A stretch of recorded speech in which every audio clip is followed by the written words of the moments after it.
करण्यास सांगून 75 गुंतवणूकदारांची 4,16,76,795 रुपयांची फसवणूक केल्याप्रकरणी गुन्हा दाखल असलेल्या 2 महिलांना आर्थिक गुन्हे शाखेच्या पोलिसांनी अटक केली। संत सेवालाल निधी व श्री गणेश फायनान्सच्या माध्यमातून कर्ज वाटप करतो, आम्हाला ठेवीदारांना परतावा देण्यास कोणतीही अडचण येत नाही असे सांगून फिर्यादी योगेश नागनाथ पवार राहणार अभिषेक पार्क धुम्मा वस्ती लक्ष्मीपेठ सोलापूर यांना 5 लाख रुपये एफडी करण्याची विनंती केली।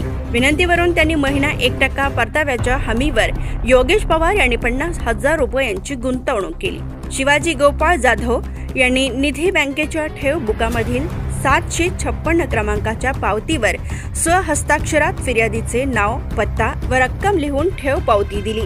ऑक्टोबर 2022 पासून डिपॉझिटवर महिना 500 रुपयांप्रमाणे परतावा देण्याचा शब्द दिला। तसेच मुदतीत एफडी मोडून पैसे घेता येतील असे शपथेवर सांगितले। योगेश पवार यांनी एफडी व त्यावरील 1% परतावा रकमेची मागणी केली, तर शिवाजी जाधव व संत सेवालाल निधी लिमिटेडच्या संचालकांनी ठेव रक्कम परत न देता फसवणूक केली।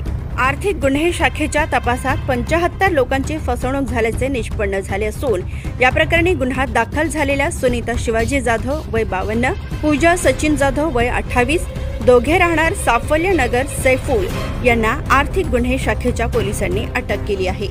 Subscribe now and press the bell icon. Never miss an update.